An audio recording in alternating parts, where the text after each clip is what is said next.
Good morning, everybody. In this video, we are going to be starting lesson D on page 8 in the notes. And in this section, we are going to figure out how to both classify conic sections and also how to take these super nasty general form equations of conics and turn them into our standard form equations of conics.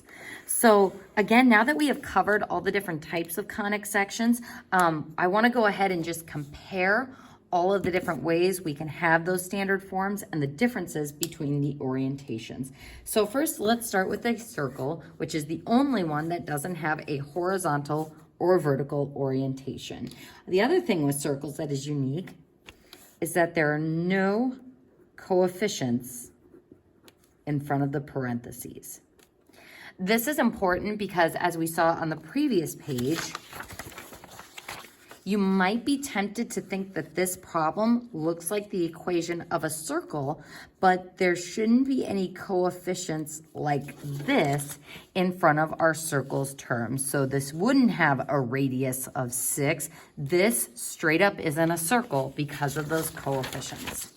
The other thing with a circle is that its right side is always equal to r squared. So just like we have a squareds and b squareds all over the place in these equations, in a circle, don't forget that your radius comes from r squared in the equation.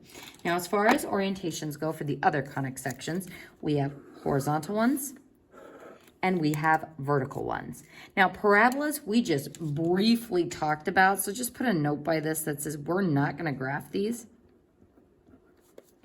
But if we were, the parabolas that you would be most familiar with are like regular old quadratics where we have x squared. Those ones curve up like this in a vertical direction. Remember, our standard form that we have for that is y equals ax squared plus bx plus c. So that is the standard form that we are more used to from Algebra 2. This is kind of a orientation of vertex form where we have our h and k value and we also have the p value that tells us about the directrix. The only thing that I want you to know about this form is that for parabolas, only one of the variables is squared. So here, my x is getting squared, but y is just y. Here, my y is getting squared, but the x is just x. When y is squared, then we would have a horizontal parabola, or one going sideways like that. So you won't need to graph parabolas, but you will need to know how to identify them based on what the equation looks like. So we'll get some practice with that in either the next video or the video after that. So for ellipses, something we need to be aware of is that ellipses and hyperbolas are all equal to 1, but ellipses have a plus sign between their fractions, whereas hyperbolas have a minus sign. And actually, this kind of opposite of signs will help us with our ABC relationships as well. So an ellipse has a plus in between the fractions, but it has a minus in the ABC relationship. This is the one that's not the Pythagorean theorem because it's a squared minus b squared equals c squared. Whereas a hyperbola has a minus in the standard form, but a plus in the ABC relationships. So that's kind of an important pattern that you will want to have memorized.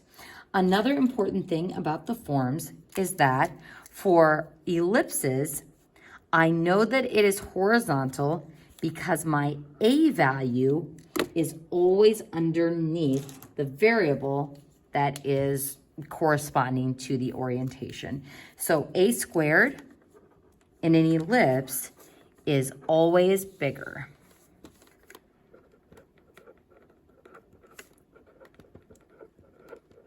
So whichever denominator is bigger, if it's below my x term, it is horizontal. But if my a squared is below my y term, then it's going to be vertical. Now, the annoying thing is for hyperbolas, it's a little bit different. For hyperbolas, instead of a squared always being bigger, a squared is always first. And what kind of helps me remember that is the order with addition doesn't matter, but the order with subtraction does. So taking x minus y is different than y minus x, whereas x plus h or h plus x, or x plus y or y plus x is going to be the same no matter how you flip it. So addition is commutative, whereas subtraction is not. So again, this is something we will want to keep memorized and keep straight because it can be a bit confusing. So here, I know that this is a horizontal hyperbola because my a squared is under x, which is first.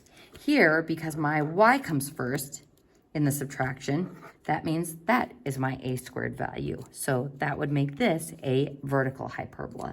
So the nice thing is in all of these, HK is always the center, whether it is the vertex of a parabola or the center of all of the other conics. So folks, this chart you will eventually want to have memorized before our test over this unit. So all these key values, I'm going to zoom out just a little bit here. Oop, too much.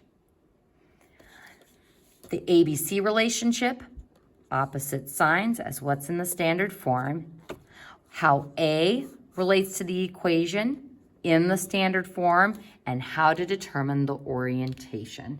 Now, in the next video, we are actually going to go to the back page of our notes, the very back page, and I am going to give you the rules for how to identify a conic section given the general form of the equation. And that's because this is going to help us once we start completing the square. So these nasty equations that we saw on the previous page that have both x squared and x, y squared and y, if we know what type of conic section that is, it will make finding the equation a little bit easier. So in the next video, you're going to want to turn to the back page of your note packet.